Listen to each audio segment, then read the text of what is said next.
vital information. No, sir, I can't ring Mr. Boyd's room. No, they operated on him this morning. Yes, yes, they took it out. Well, Sally, if you're not busy tonight, how about you and me grabbing a quick sandwich and catching the early show at a movie? Excuse me. Glad you're not... Oh, hello, Irene. Sure, I had a grand time last night. I was out with Mr. Gustakis in Pittsburgh. First to a classy cocktail bar, and then dinner at a hotel where the soup was $2 a plate.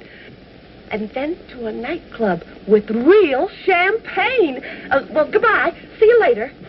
What were you saying about tonight, Joe? Oh, nothing. Nothing at all. Good morning, Dr. Lane. Morning. Oh, hi, Doctor. Good morning. Has Nurse Mary Lamont checked in yet? Yes, 10 minutes ago. Oh, thank you. You know, I got half the notion to take a good poke at that guy trying to cut in on Doc Kildaire's girl. Control yourself, muscle-bound. If your pal Kildaire don't do anything about it, why should you stick your nose in? What's she giving him a trouble for, anyhow? Why not? The way I see it, there are only two things she can do. Jump off a bridge over Jimmy Kildaire or go out with this guy, in spite of the fact that he's single, rich, and good-looking. Yeah, he'll need his dough. Up in brain surgery, they're commencing to call him the Undertaker's friend. Emergency? Yes, Nurse Lamont? Dr. Kildaire? Yes, he went past the desk, but I don't remember if he was coming or going out. Thank you, Sally.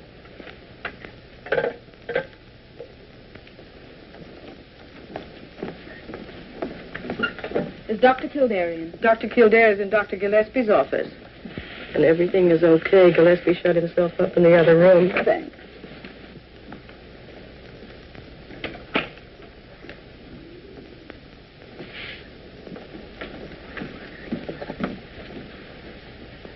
Mary, I get an hour off today. How about having lunch? Jimmy, that'll be wonderful. Kildaire! Yes, Dr. Gillespie. But I have to make a phone call first. Kildaire! Jimmy Kildaire! Coming, Dr. Gillespie. Mary, you have another date for lunch, haven't you? If you already have a date, then you mustn't break it. Besides, I'm not sure Dr. Gillespie will let me off. But, Jimmy, you know... Dr. Kildaire! Can't you hear me? I'll be right there, Dr. Gillespie. No lunch, Mary. Kildaire? This is the most ridiculous thing I've ever heard of. Jimmy, you've had a pretty busy morning. Why don't you... What did you want, sir? You were saying something was ridiculous. This report on Rufus Ingersoll. Jimmy, Rufus Ingersoll's been examined by every department in this hand-painting institution. Here are 27 different reports by 27 different doctors without a mistake in one of them. Why, it's impossible. Parker! Parker! Mr. Rufus Ingersoll should be treated with kindness, sweetness, and light. Will you kindly send in Mr. Rufus Ingersoll? Yes, sir. Let me handle this, Jimmy. Good morning, Doctor. Well, Mr. Ingersoll, good morning. And how are you feeling today? Never felt better in my life. Oh, that's fine. That's fine. Because your system's in a state of collapse. Sit down before you fall down. Mr. Ingersoll, you're suffering from a bad case of what we might call the dangerous age. You've been living too young. You've been eating too young. You've been drinking too young. You've been thinking too young. And all because you fancy yourself to be in love with a young girl in her 20s. And what's the result?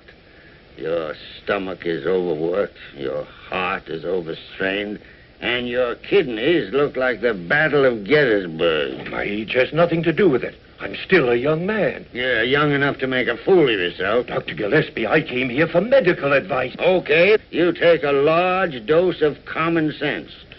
Of course, your personal affairs have got nothing to do with me, but medically speaking, my advice is that you should lead the life of a gentleman of 50, with his wife and children.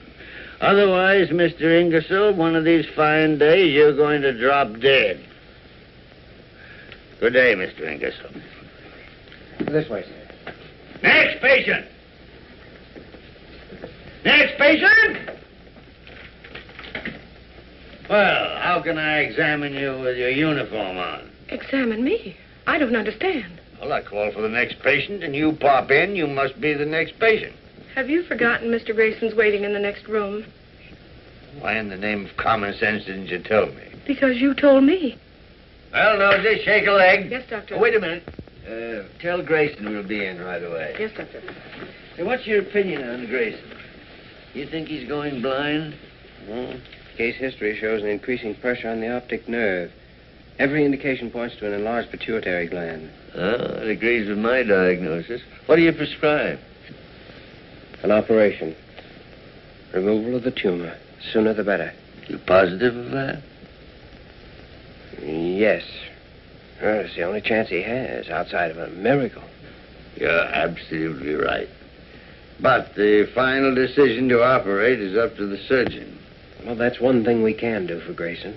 Get him a good man. Means you have an idea. I wouldn't dare suggest it to anyone but you, Dr. Gregory Lane. Gregory Lane? Yes. I know there's been some talk.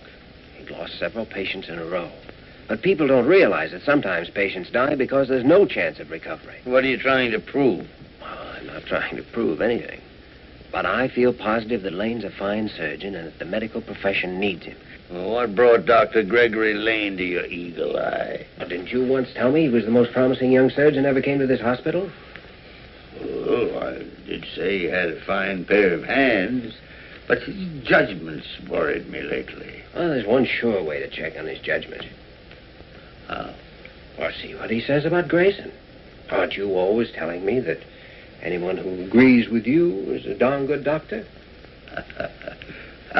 You're getting too smart for me. Go on, get in there. Good morning, Mr. Grayson. Well, Mr. Grayson, it's as bad as I thought, isn't it? Mr. Grayson, our advice is an operation. A very delicate operation. I understand. I insist on the operation. You see, I'm not afraid of anything except going blind. We're going to send you to one of our very best brain surgeons. Will you tell Dr. Lane I'll talk to him after he's examined Mr. Grayson? I'm very grateful to you both. Never mind us, Mr. Grayson. We'd be pretty bad doctors if we didn't do everything humanly possible for you. I know that. But we both know that the final power of life and death is still in the hands of the great healer. Yes, Mr. Grayson, that doesn't change. Dr. Carew's on the phone, sir. Thank you. Well, good luck, Mr. Grayson. Thank you, Doctor.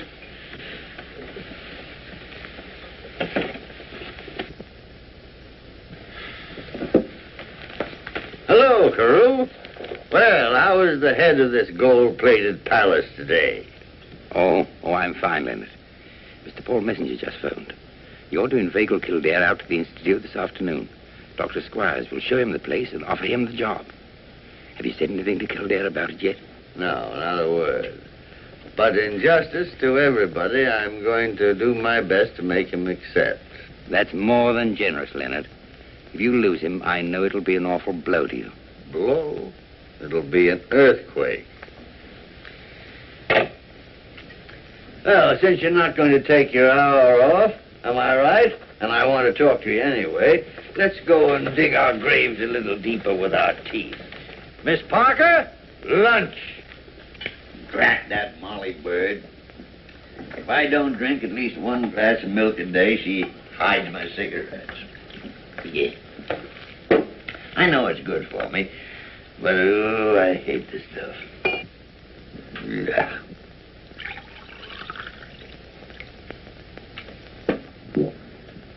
Yes. What made you hesitate about Grayson, Jimmy? For a moment, I wasn't sure. What made you decide? It was my best thought on the subject. That's the one most important thing for a doctor to know. To face situations with nothing to lean on but what he's learned. Yes, even in my short experience, there have been times when my blood ran cold. And yet you had to act like the Almighty, with life in one hand and death in the other. You had to do it, and you did. That's what I call being a born doctor. Couldn't have learned that from you, could I? Mm-hmm. Aren't you going to drink your milk? Oh, sure. But don't try and change the subject on me. Jimmy, you'll make mistakes, but let them be your mistakes. Use your eyes, your heart, your brain, your instinct. Make up your mind, and then go ahead. Do you think I'll ever learn half what you know? Yeah, but you'll have to begin where I leave off. And do you think you're being fair to me? To yourself? To the medical profession? Well, what do you mean?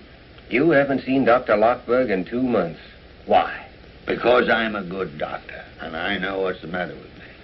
Cancer isn't necessarily hopeless. Well, every time I intend to call Lockberg up, something important turns up. Nothing is that important. Look, if I'm to finish any part of what you've started, you'll have to stay here and teach me as long as you can. All right, Jimmy. I'll call him this afternoon to come over. I already told him to be here at 5 o'clock. Why, you Come on, drink your milk.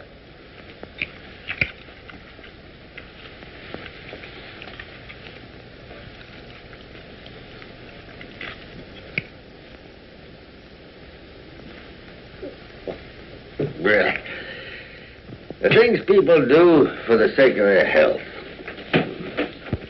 Don't think you can hide from me, Dr. James Kildaire. Now, look here, Molly Bird. This is my bedroom, and even the superintendent of nurses hasn't got any right to come barging in Oh, here. be quiet. Dr. Kildaire, Nurse Morgan informs me that you supplied patient 1124 with a new suit of clothes from the hospital emergency fund. Oh, yes, I did. But you see, Miss Dunn, I see everything. You had his own suit burned. I ordered that suit burned as a public precaution. Oh, public precaution, my foot. Well, the man had nothing more contagious than a broken arm. I personally examined that suit of clothes and found definite traces of leprosy. Leprosy?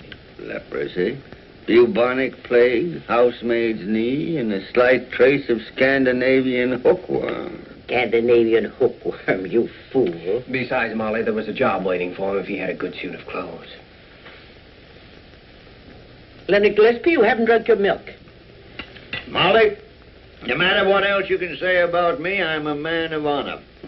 I said I'd drink 1 glass of milk, and 1 glass of milk I drank. Give me my cigarettes, please. Then how is the bottle still full? You'll drink this glass of milk or no cigarettes today.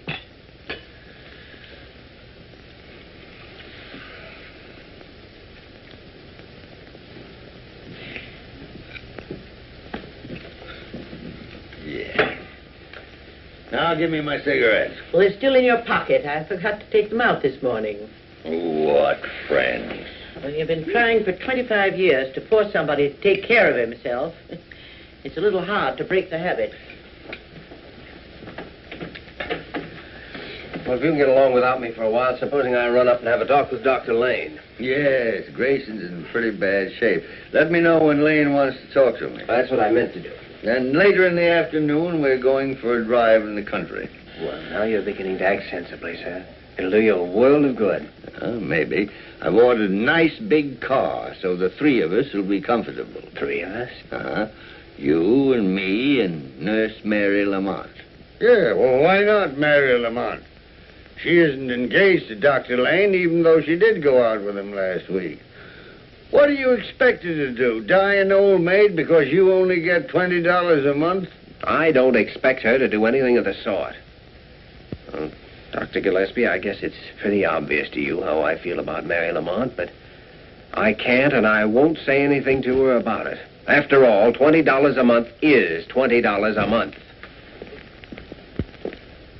We're ready, Dr. Lane. Good, let's go then. I want to see you after this operation. Dr. Lane, a package arrived for me this morning. It contained a dozen pair of beautiful silk stockings. Silk stockings? Silk stockings. I'd send them back except for 3 things. I don't know where they came from. I can't prove you sent them. Besides, they're awfully pretty. I don't know a thing. But I'll admit anything if you'll have dinner with me tonight. All right, Greg. We'll celebrate a successful operation. I need a successful operation. Oh, it's only the fools who are talking. Anyone knows mortality in brain surgery is high. Yeah, but you can't explain that to a dead patient. Dr. Gillespie still believes in you. You're operating on his patient, aren't you? I still believe in myself, Mary. But this time I've got to... We've got an operation to do. Come on, Nurse Lamont. How are you feeling, Mr. Grayson? Sleepy. That's from your shot in the arm. I'm going to do my best to fix you up as good as new.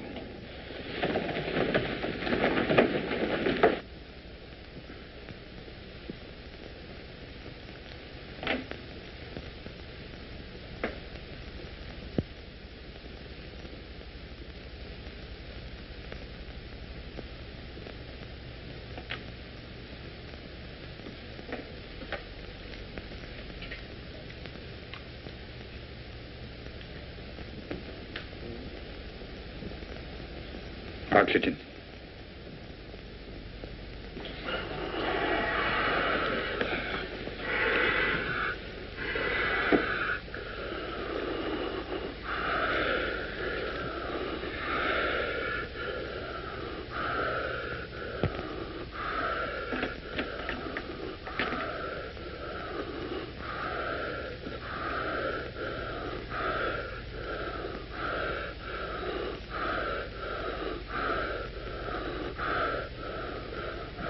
Adrenaline. Hurry.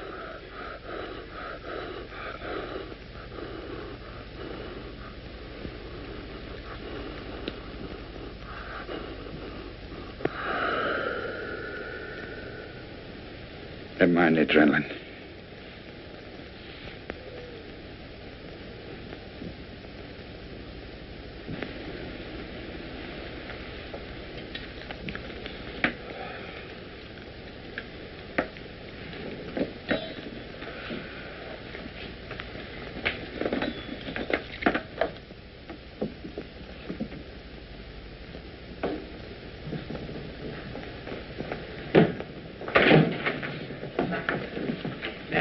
Jimmy, do you have a cigarette? Oh, Mary. Please, Jimmy, give me a cigarette. Why? By the way, Dr. Gillespie wants you and me to... Thanks, Mary. Dr. Lane, I was in the gallery, and I... The operation was a success, but the patient died.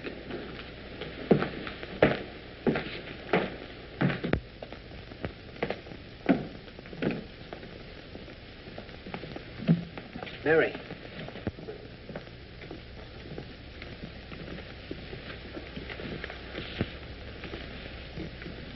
They're so new, aren't they? Just off the assembly line this morning. 41 brand new lives. Sort of evens things up, doesn't it? You mean about life and death? I didn't think about it that way. I just happened to come here. And your instincts were right. It's the best place you could have come to. This is what it's really all about. Jimmy, Dr. Lane did everything he could. No one could have done any more, could he? No one. See, Mary, I prescribed an operation. Lane agreed and performed it. We both knew how slim the chances were. But that's our job, and it's one of the hardest things we have to learn. I haven't learned it yet. Oh, neither have I. That's what people need. Pure, sweet air to fill your lungs with. Open up your pores to the sunshine. What's the matter with you, Mary? You look as if you hadn't opened a pore for months. I did surgery today under Dr. Lane. Now, Mary, that patient had 1 chance in 100 of living through the operation. 1 chance in 1,000,000 of living without it. You're absolutely right. I reported that fact to Carew, too. What did Dr. Carew say? Well, what could he say? Too many people dying. Dr. Gillespie, Greg needs help. Dr. Lane, I mean. You're right, Mary. Something ought to be done about it. Isn't anybody interested in where we're going? We're going to the Messenger Institute at the university. Who told you? It wasn't me, Dr. Gillespie. I suppose you told him why, too. No, sir. I didn't know that. Well, then I'll tell you.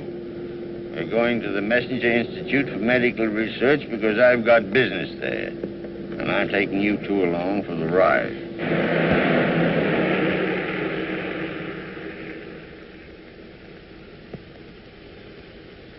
Of Mr. Messenger's open-handed generosity, this building with its magnificent equipment is a shining example. Now, listen, Egghead. The eminent and imposing Dr. Squires was known as Egghead in medical school, for reasons you're both too young to know. Leonard, I once busted you in the snoot for that, and I'm just the guy who can do it again. Now, listen here, Squires. We all know this is the finest institute in America, but come to the point. Very well. The point is, I have a job for Dr. Kildaire. Job for me? Well, if it hadn't been for me, it'd taken him 2 hours to tell you that. Dr. Kildaire, Mr. Messenger feels that he owes to you his daughter's sanity, perhaps her life. Yours was a remarkable instance of correct diagnosis and treatment. I congratulate you. Well, tell him the job pays $500 a month. $500 a month? And you'll have a free hand here to pursue whatever research you choose. And if you tend to your knitting, when you're an old married man, you'll inherit Egghead's job, $20,000 a year. And that ain't hay. Well, why don't you say something? Don't stand there like a bump on a log. Well, it's the sort of thing you dream about. Dr. Gillespie, you knew all about this? That means you want me to take it? Do I want him to take it? You hear that, Egghead? These youngsters are hard to please. You show them the house that goes with the job. House? Oh, yes. Shall we go see it? I've ordered some tea. Tea? When I first knew him, he thought clean shirts were effeminate.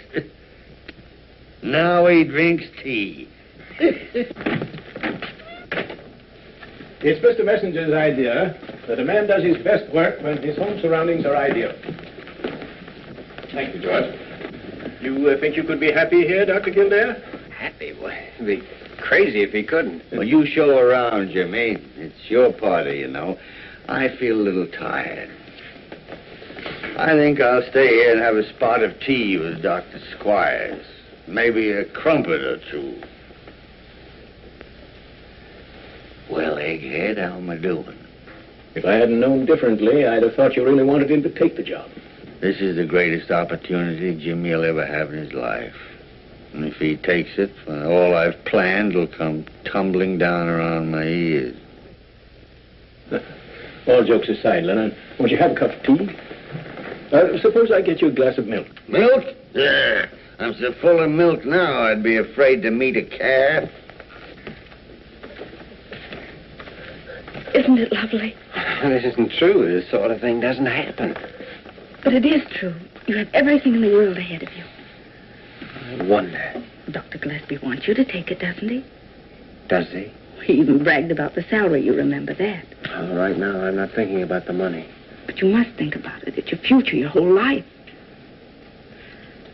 Who was it wanted you to see this house? It was Dr. Gillespie, wasn't it? Yes, Mary. He even talked about the future. That's what he said.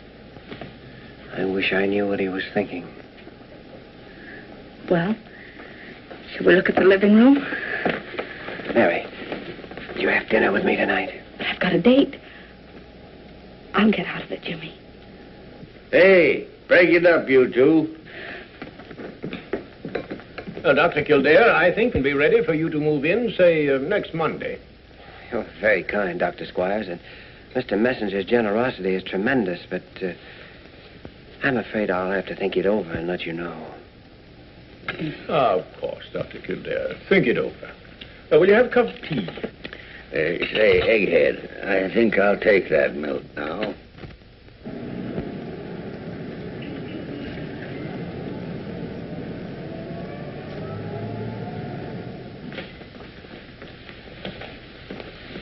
Good evening, Dr. Kildaire. You're a sight for sore eyes, and why shouldn't you be? Short beer, Mike. Yes, sirree. Sure, and what more pleasant sight could there be than a fine young son of the old new suit and his own teeth stepping up to buy himself a good drink? How are you, Joe? Good evening, Doc. It'll be $30 any way you figure it. A joint that gets $2 for soup has got to get more than a nickel for a cup of coffee. Say, I got it. When we get to the Golden Slipper, I just won't eat anything. That'll give me $1.60 margin. Golden Slipper? Well, even if you don't eat, the cover charge there is $5 a head. Huh? $5 a head, even for not eating? Oh, boys, there must be some way out of this. Joe, my boy, maybe I can help you.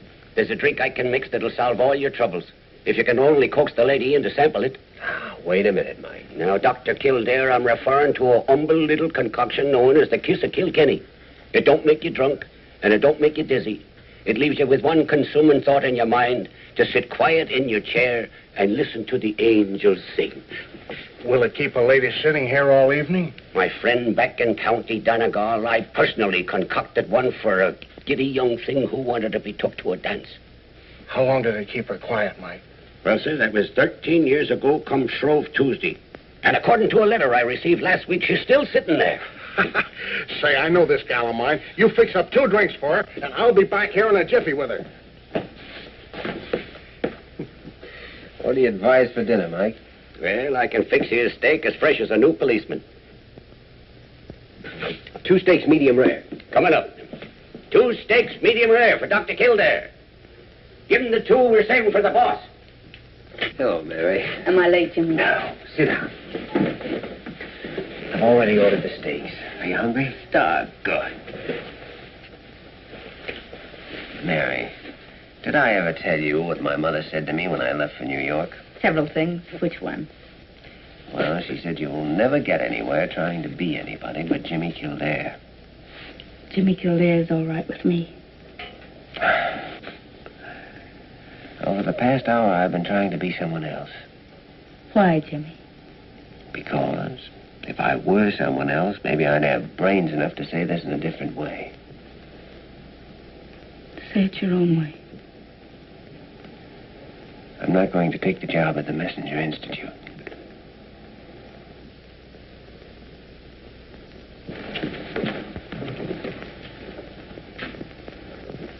Miss Lamont, report to Superintendent Bird's office right away. Tony, if we had a patient in this hospital as weak as your copy, we'd give him a blood transfusion and send for his relatives. I don't blame the nurses for squawking. Nurses are just like husbands. You can abuse them, insult them, work them to death, jump all over them, they'll take it. But give them a bad cup of coffee and you got a revolution on your hands. Oh, come in, Mary. I'll be down at the kitchen in 10 minutes and show you how to make coffee. You sent for me, Miss Bird? Lamont, I'm promoting you to staff surgical nurse permanently. Wait a minute. It's not that big an honor. I'm sorry, Miss Bird. Of course, you'll have to be more careful about our rules. For instance, I know that you accepted some silk stockings for a member of our staff. I'm sorry. I'll send them back. Before okaying this promotion, I must know that you plan on staying with this institution. I guess I'll be here forever.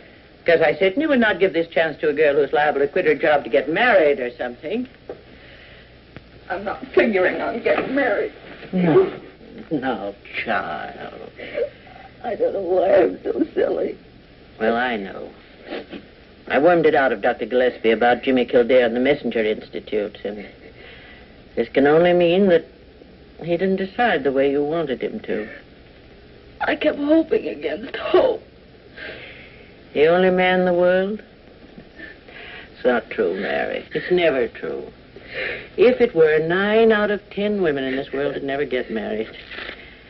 And we women can be thankful that fate fixed it that way. Because so many times, so pitifully many times, Cinderella can't have her prince.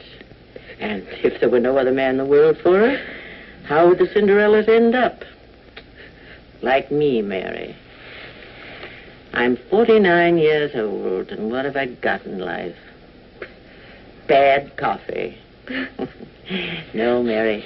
Give any woman a decent husband with a clean shave and a pretty good chance of getting on in this world, and she'll come so close to thinking it's love that she'll fool him and herself. I never thought about it like that. Well, try thinking that way. And stop eating your heart out. Now get out of the mouth and get to bed. Report to surgery at 9 a.m. Good night. Well, I said good night. good night, Miss Bird. Mary, don't send back those stockings. I can't. I have one pair on.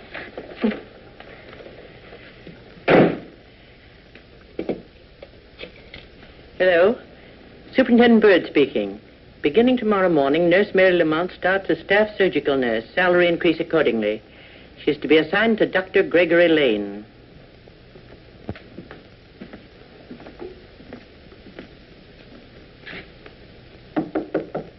If that's you, Nosy Parker, I'm taking a bath.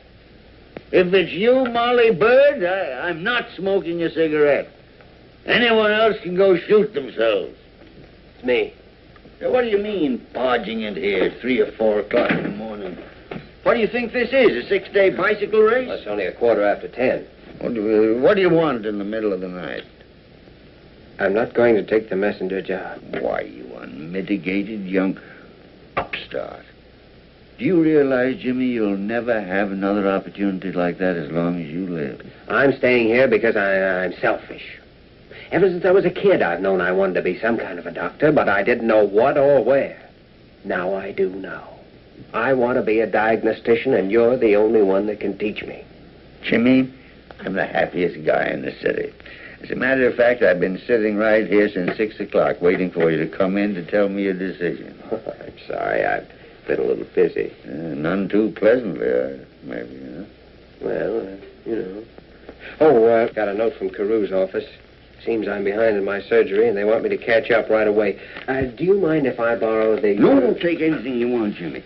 Yes, he's been raising Cain with me about that, too. Yes, I'm to start tomorrow morning, assisting Dr. Lane. Well, perhaps I could arrange to have you transferred to someone else.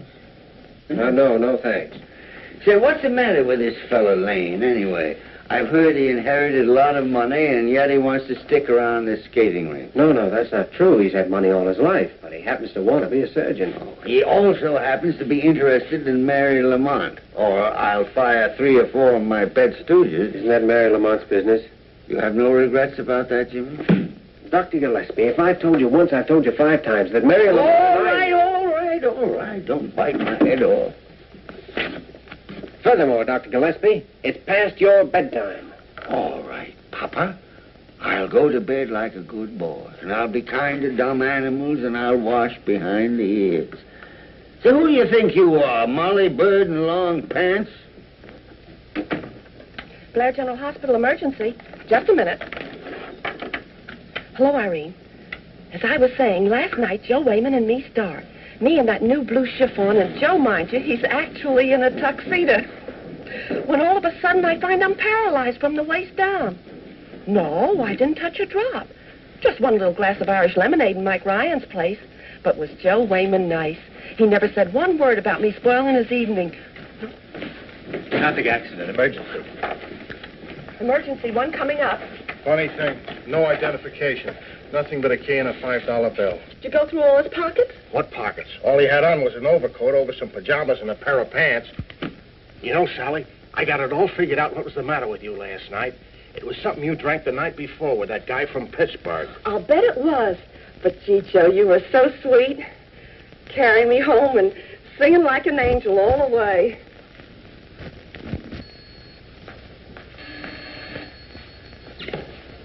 This is Surgery B. One coming up? Okay. There's a case coming up from emergency. Good morning, Doctor. Oh, good morning, Doctor. I'm assisting you. I have some surgery to catch up on. Well, I'm glad to have you. I had some pretty unkind thoughts about you last night, Kildaire. Last night?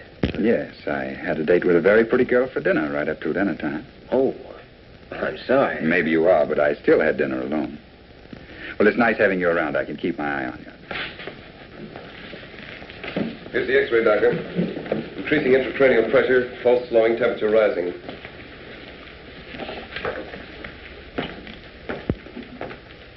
We'll have to operate to save his life. I'll get him set. What day is this? What day is this? Wednesday. Wednesday? Good. I thought for a moment I'd missed it. Missed what? Friday noon. I've got to... Now, look, you have a head injury. A skull fracture, and I'm afraid we'll have to operate. Operate? What's this for? It's to help you rest, to quiet your nerves. How bad is my head? Why don't you just put yourself in our hands? We'll do everything that possibly can be done. You mean I might die? With an immediate operation, you have a very good chance of pulling through. I won't be operated on. I've got to get out and be... Oh, if you get up now, you may not live to reach the street. At 5 years of dying, I won't be operated on. Oh, you want to live, don't you? I'll live. I couldn't die now. I've got to live till Friday. What about Friday? Who are you? What's your name? Perhaps we can help. How could you tell?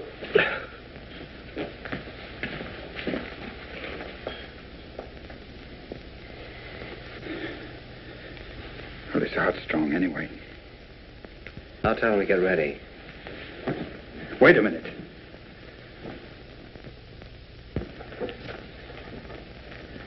Maybe we'd better put him under observation for a couple of days. What? Why? He needs an immediate operation, and you know it. No, I don't. I'm not sure. How can I be sure when Grayson and the others... I don't know what to do, Kildaire. Do what your own judgment told you to do in the first place. Operate. But my judgment's been wrong. Not in Dr. Gillespie's opinion. Dr. Gillespie? Yes, he thinks you're a fine surgeon. Says you have the best hands in the hospital. He said something else, too. He said there are times when we have to act, with life in one hand and death in the other. And that the true test of a doctor is his faith in his own judgment, even though he knows someone's going to die if he's wrong. We'll operate immediately.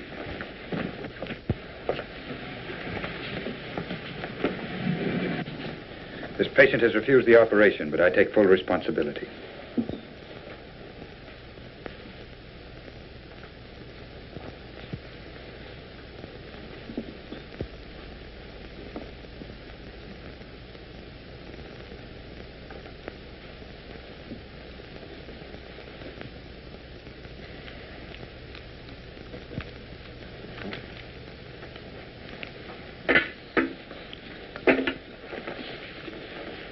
That's it. Take him away. How's the pressure? Fine.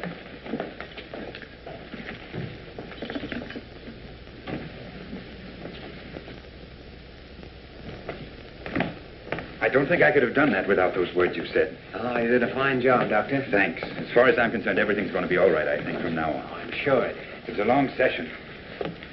Well, it's time for lunch. I'm on office call this afternoon. 9 o'clock tomorrow morning, please, Doctor. Yes, Doctor. It was a beautiful operation, Doctor. Maybe now we'll have something to celebrate. Let's. Tonight? All right. Swell.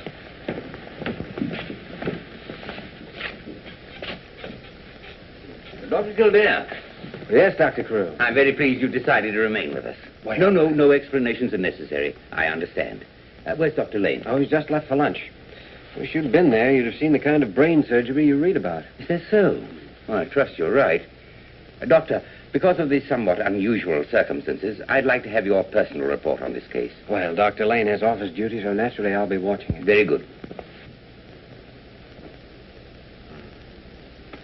He's coming out of it now. Breathing easily and naturally. Mm-hmm.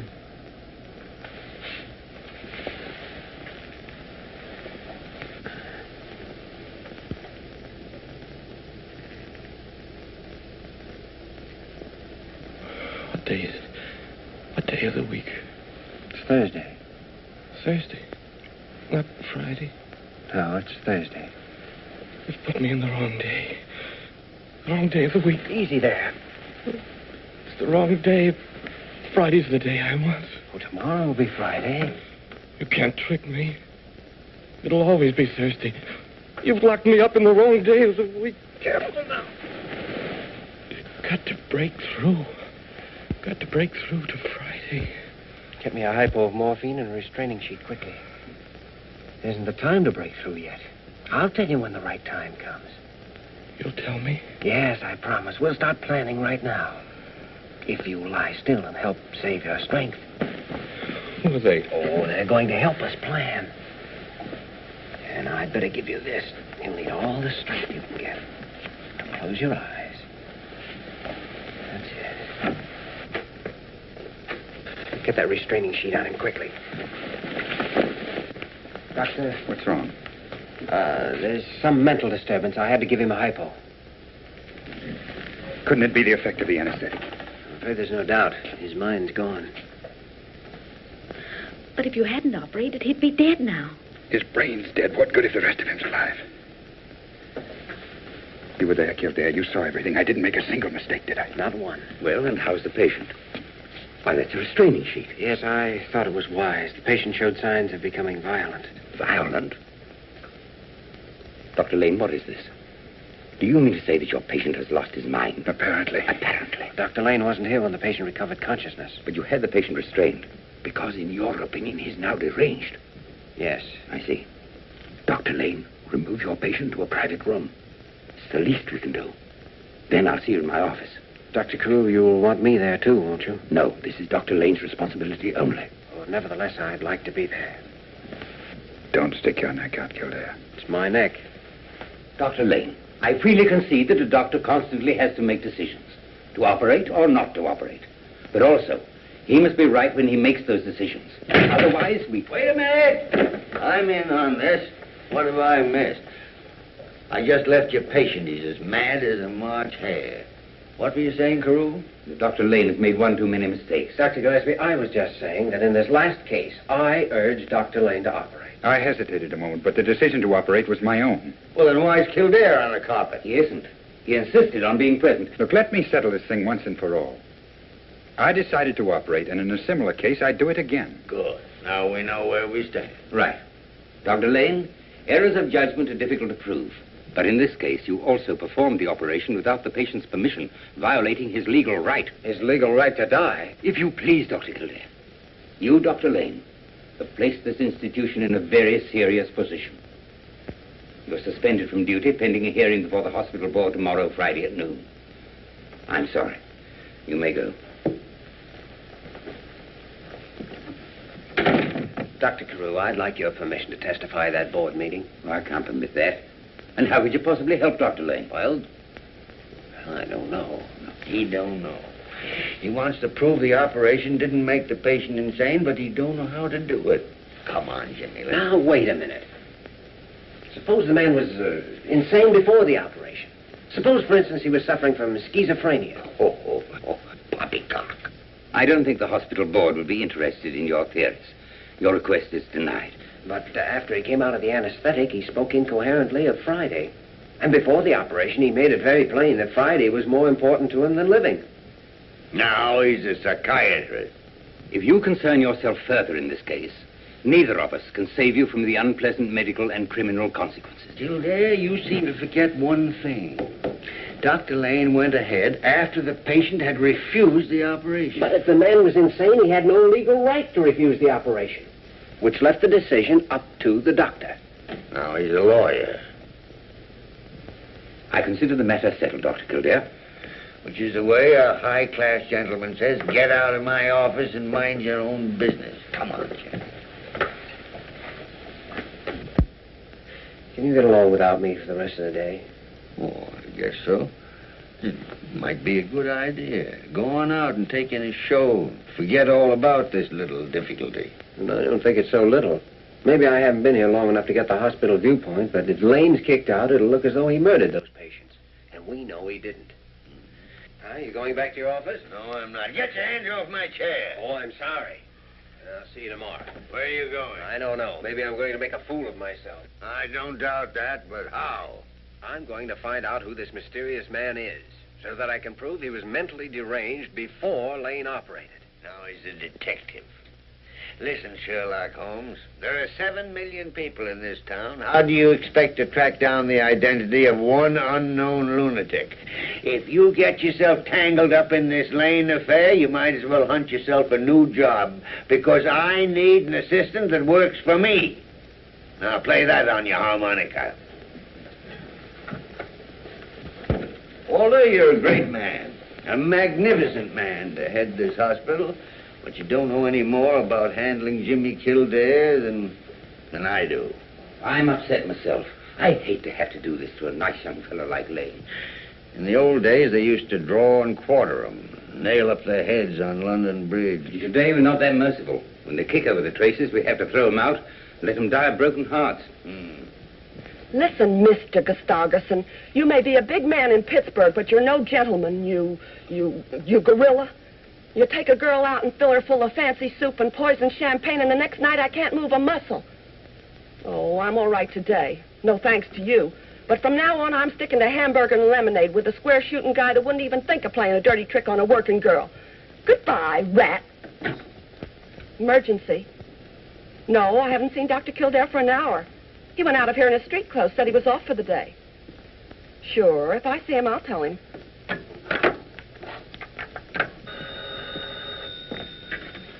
Sullivan's Cafe. No, Sally, Dr. Kildaire is not here, but we're expecting him immediately.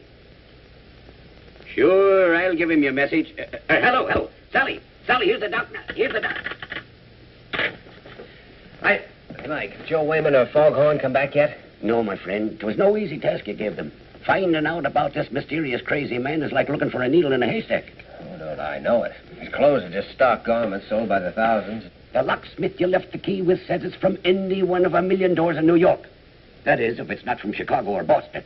That's what I was afraid of. Mother. Mother. Goodness sake, what are you doing here? Is something wrong? Where's Father? I'm fine. Nothing's wrong. Your father has to bring a patient to see Dr. Gillespie. Well, Mrs. Kildaire, you're looking young enough to be your own daughter. Only then you'd be your own mother.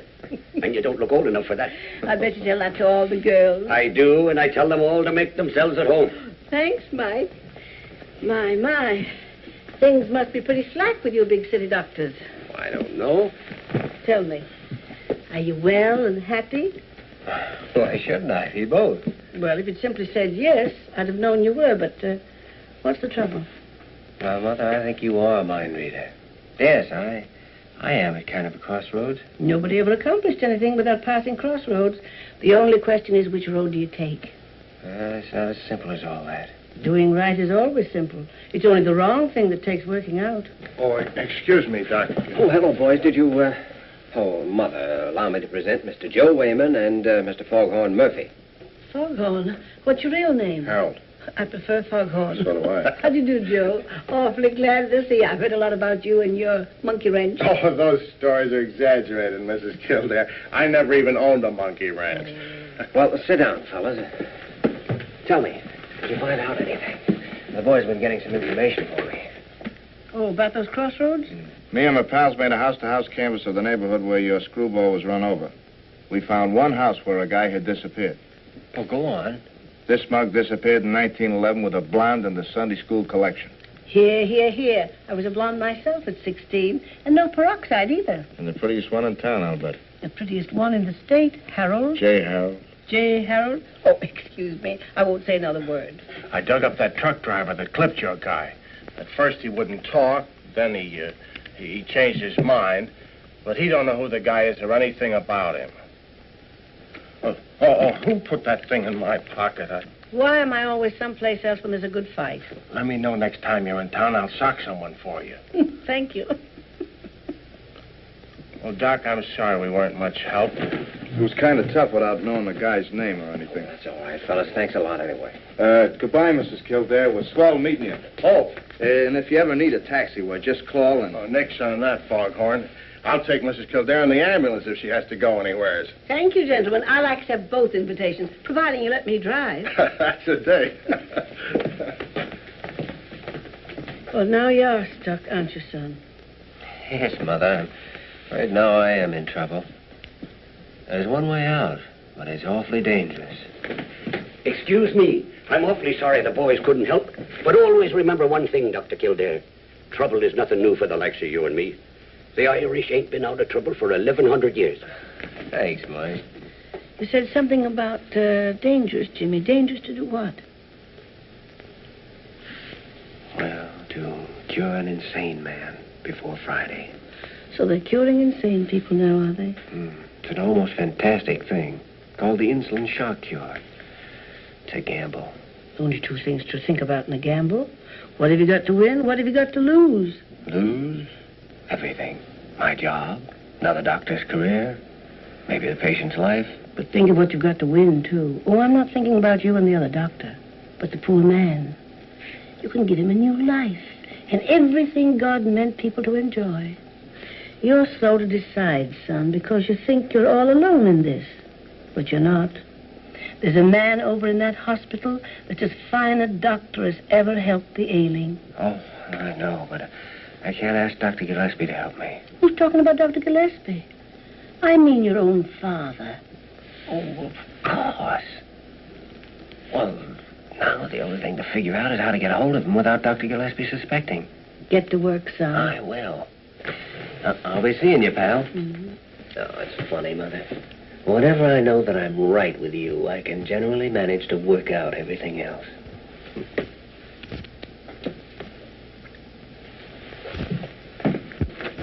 Joyner? Joyner? Oh, I wonder if you'd do a favor for me. It's awfully important. Precisely 6:30. I'm leaving here to meet a young female person whose boyfriend is confined to room 714 with a broken leg.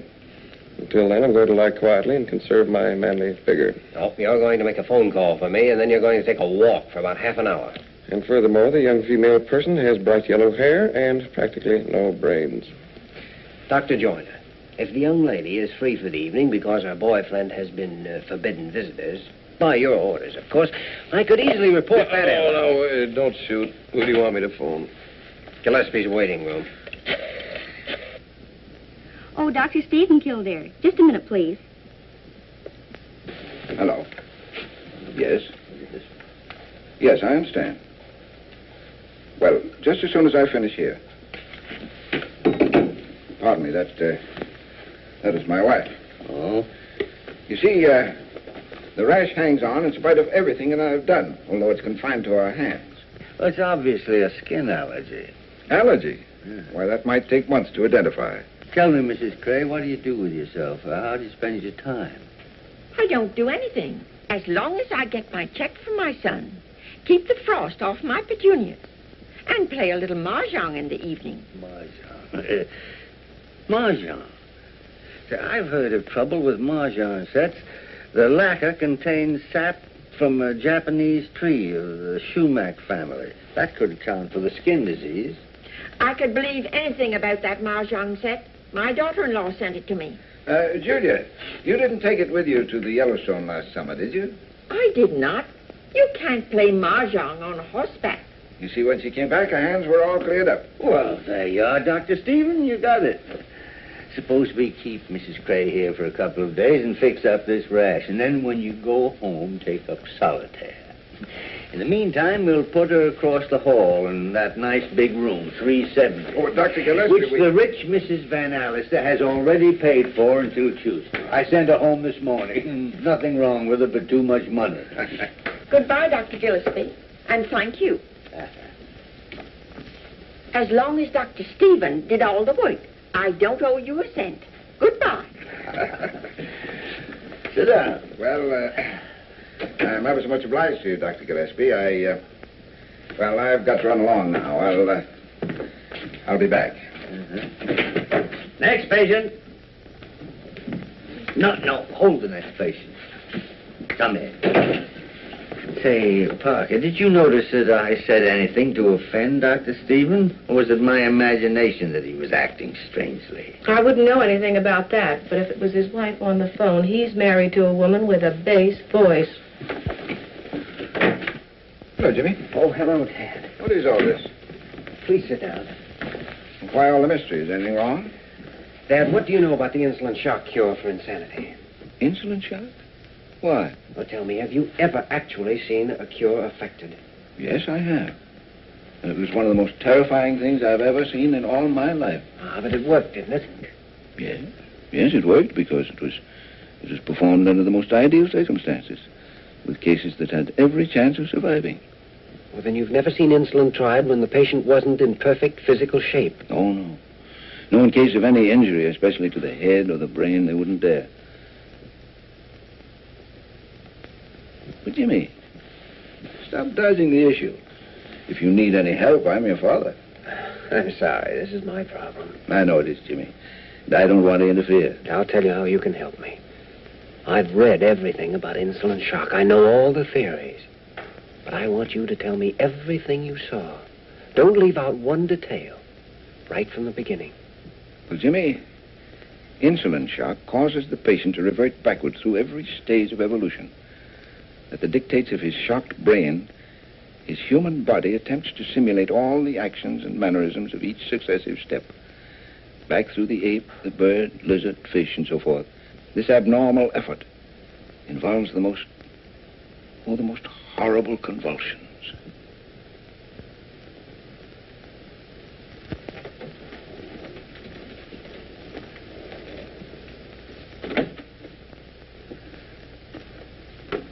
Nice work, Mary. It was easy enough to switch places with Laraine. She was dying to get the night off. Look, Jimmy, I haven't said a word about this to anyone. You know I wouldn't. But are you sure you want to do this? Oh, we've been all through that before. No, we haven't. Are you doing this because of Gregory Lane? None of this is Lane's fault. Nothing more than that? Mary, there's a man in there. And if his particular problem isn't solved by tomorrow, he stands a good chance of being a miserable object the rest of his life. Tomorrow's Friday, and I have to find out what that means to him before it's too late. Here we go.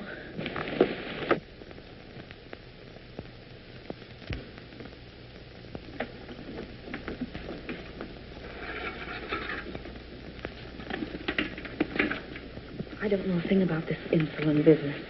Well, I know that a terrific shock will sometimes drive a person crazy. An overdose of insulin apparently works just the reverse. The tremendous shock it gives seems to drive the crazed brain back to sanity. Suppose he dies. Let's try supposing he'll live.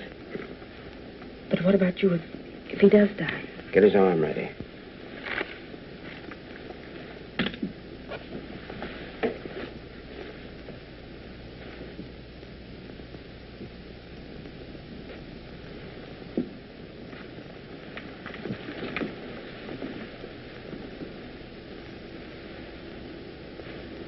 How long does it take?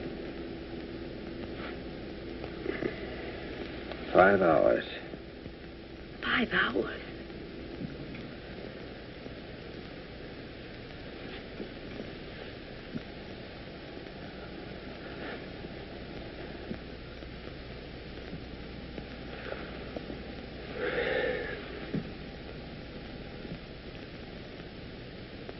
Two and a half hours?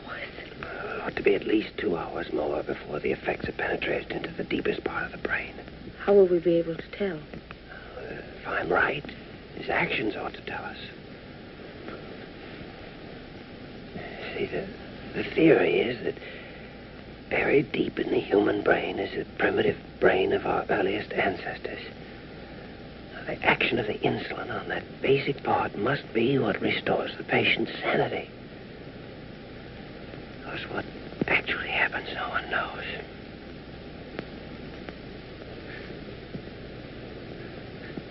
Here it comes, Mary.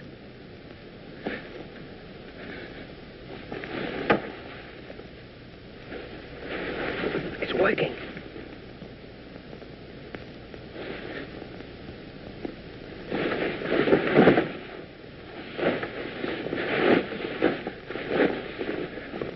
You see, the brain is starting to travel backwards. The body is compelled to follow.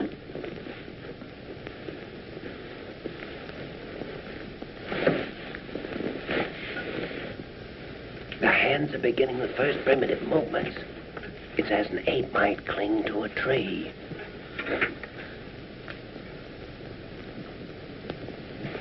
Convulsions are a necessary part of the process. The body is desperately trying to obey the impossible commands of the brain.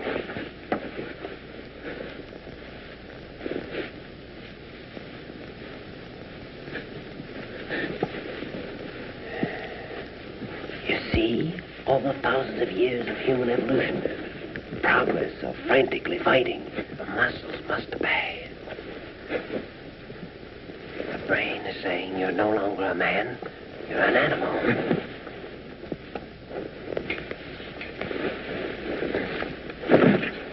Pupils are dilated, pulse is increasing.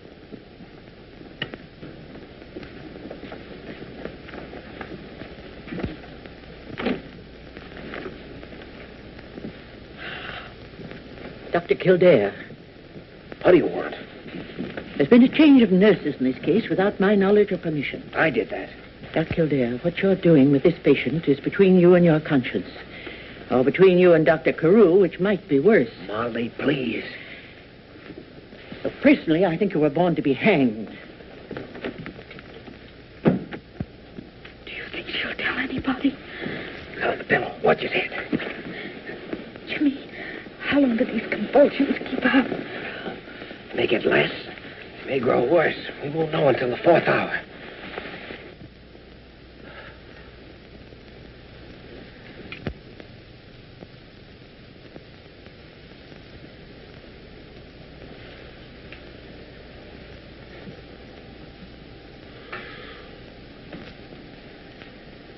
How long has it been since he's moved? Over an hour. It's time. Glucose and tube ready? Glucose. Yes. Temperature. This can't be right. 86. Nobody can live at that temperature. 86. Seems impossible, but it's true. These cases can survive temperatures that otherwise would mean certain death. Reaction to light. Lid and corneal reflexes sluggish. Ready with the glucose. Give me the tube quickly. His brain is completely released. If we let him stay too long, we'll never get him out of it.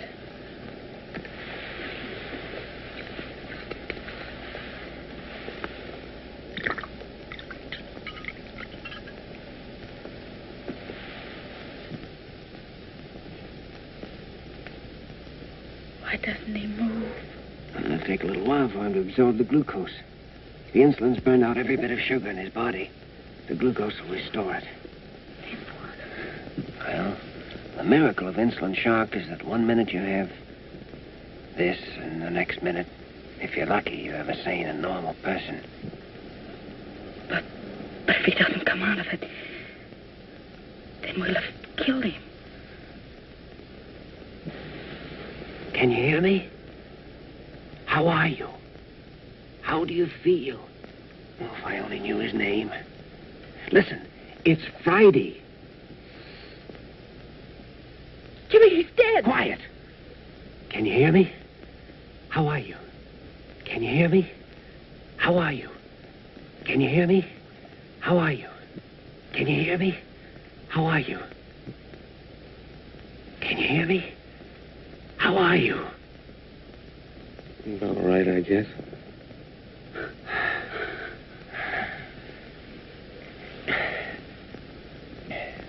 Milk and jelly sandwiches right away, please. Jelly sandwiches? Jelly sandwiches and milk, nothing else, right away. Yes, Doctor. Yes, Doctor.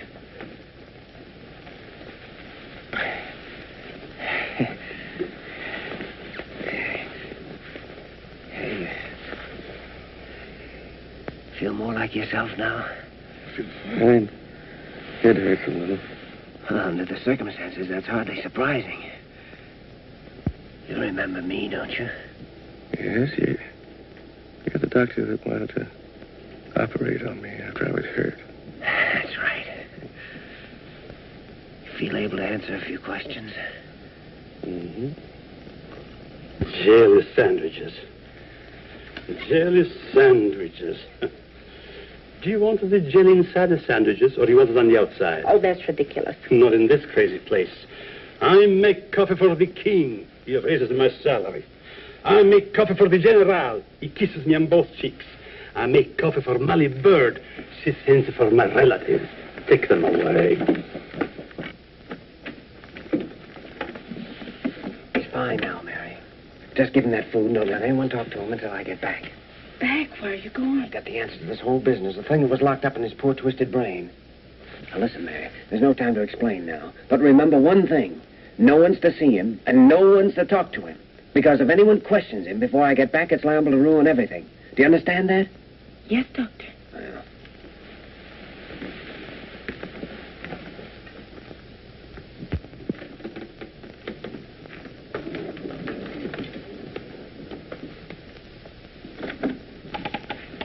Good evening, Alice.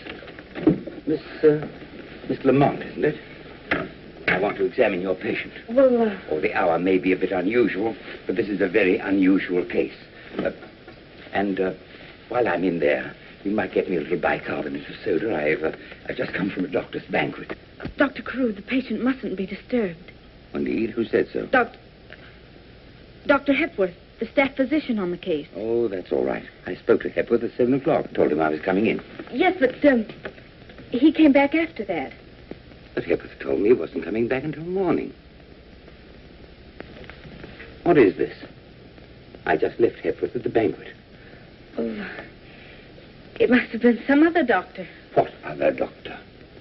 I don't know his name. It's quite obvious something untoward is going on here. I intend to find out for myself. Well. Wait outside, Conover. Yes, sir. Why, Walter, you look positively beautiful. This is not the time or place for jokes, Leonard.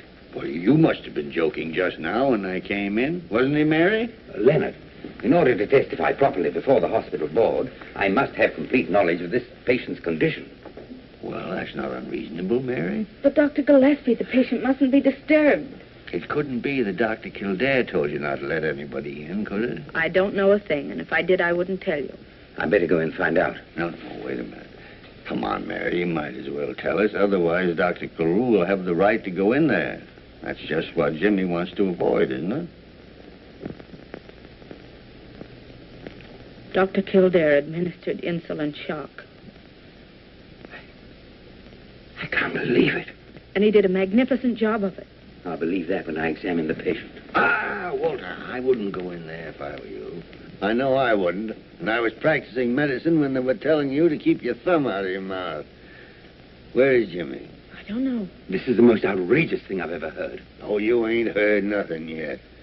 What's the last thing Kildaire said? Give him the jelly sandwiches and don't let anyone near him until I get back. Jelly sandwiches? Of course, jelly sandwiches. You're a doctor, remember? In spite of that outfit. Jelly sandwiches are exactly the right thing to increase the sugar content. Oh, yes, of course, jelly sandwiches. Oh, make it peanut butter if you want, only let's get on with it. What else, Mary? That's all I know, except the patient in there is as sane as you are. Me or Carew?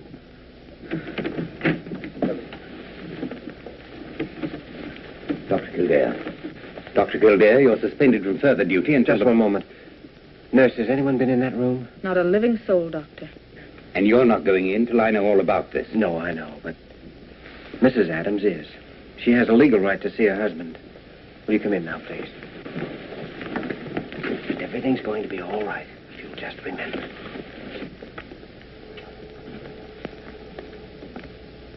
Oh, my dear. I've come back, Henry. Back to stay. If you're going to stay, everything will be all right now. Now, Kildaire, just to satisfy the curiosity of a senile old man, make it 2 senile old men. That'll take you in, Walter. Of course, the treatments will have to be continued. Adams has been a mental case for months. The result of a separation from his wife. Oh, you don't have to hit me over the head with a bottle. I know the rest of it, too. Yes, it seems his wife had sent him a letter suggesting a reconciliation. And Friday was the day they were to meet. Walter, it wouldn't surprise me if you could see through the holes in a 10-foot ladder. Jimmy, how long did he wait for her to come back? About 5 years, Mary. Well, at least I think it's been established that Dr. Lane's operation did not cause schizophrenia. Or do I have to hit you over the head with a bottle? What can I say? I've been wrong. Sometimes I wish that anybody but me was running this hospital. Walter, in the boss's job, even when you're right, you're wrong. Thanks, Leonard. Regardless of the hour, I shall go immediately to Dr. Lane and offer him my personal and professional apologies, which will make me very happy. Well, that's fine, because Dr. Kildaire's working for you, beginning tomorrow morning. Working for me? Yes, Kildaire, I warned you. You're no longer my assistant. You're fired. Come on, Walter. This has been a nice little case. But there are 1 million people in New York that need doctors. Perhaps if we get a little sleep, we can help them. Yes, but, Leonard, half the time I don't know whose side you're on. Well, 3/4 of the time I don't know myself.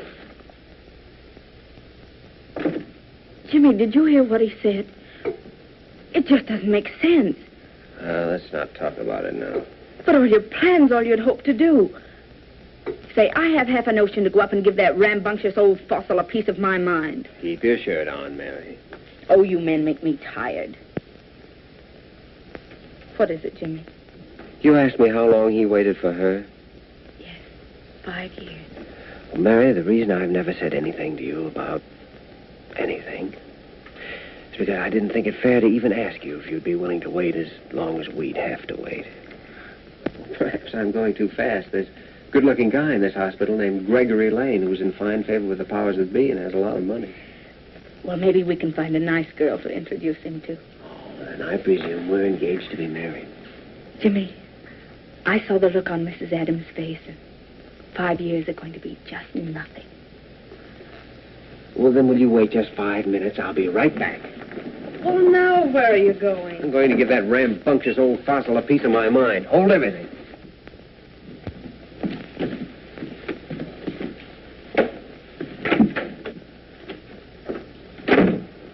I suppose you thought I was going to take that crack of yours lying down. 9 goes on the 10. And isn't it nice to be alone? Well, I want to tell you something. You can't fire me because I won't be fired. And if you do fire me, I won't stay fired. Oh, the Lone Ranger, huh? Hi-Yo Silver. You make me feel like a fool. You said you were going to make a fool of yourself, didn't you? Well, who was it said you have to have an instinct for diagnosis and the courage to follow it up? I did. Well, every instinct I had told me that Dr. Lane was a good surgeon. Why, you little pipsqueak. If it hadn't been for me, you wouldn't have got to first base. You? Yes, sir. Who was it that had you notify that you were behind in surgery? Mahatma Gandhi? Who was it had you assigned to Dr. Lane? Little Red Riding Hood? Who gave Dr. Hepworth tickets to that banquet? Santa Claus? No, lame brain. Even you couldn't have gotten away with that insulin business without my full authority back of you all the time. Of course, Molly Bird helped a bit. She made me drink 2 quarts of milk. Yeah. You're still fired. Why? Well, because you're not always going to be lucky. Someday, some of those fantastic crusades of yours are going to kick back on you and crucify you. And then what'll be the good... Thank you. And then what'll be the use of my teaching my job to a man who's going to end up by having his head nailed on London Bridge? Funny, you never think of that once you get started. Young Dr. Kildaire, you've got a single-track mind.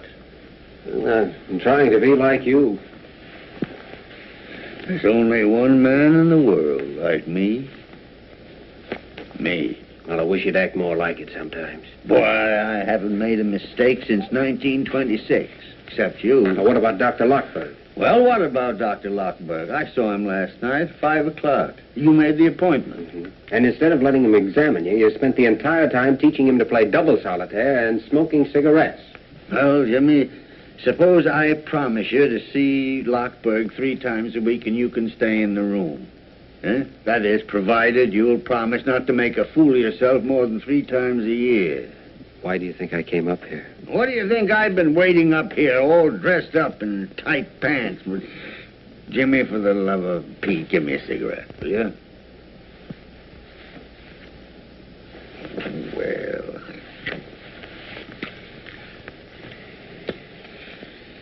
Guess there's only one thing left to do now, and that's tell Dr. Lane about Adams.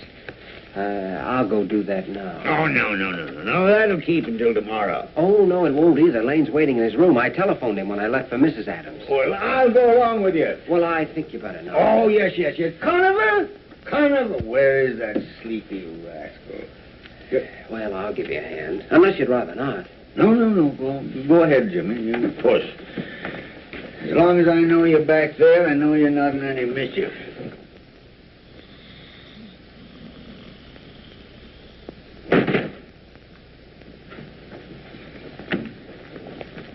Oh, I could see the whole thing coming. The trouble with you is, Jimmy, you got one of those honest faces. A man can look at you and almost tell exactly what you're thinking. Well, I'm different. Poker-faced Gillespie, they call me. Know everything and show nothing. That's me. It's like a sixth sense. I can tell exactly what's going on all the time, behind my back or through a stone wall. For instance, at this moment, Jimmy, you're wishing you could shake me and join that Lamont girl. Isn't that what you're thinking? Isn't that what you're thinking? Answer me. No, boss, it ain't.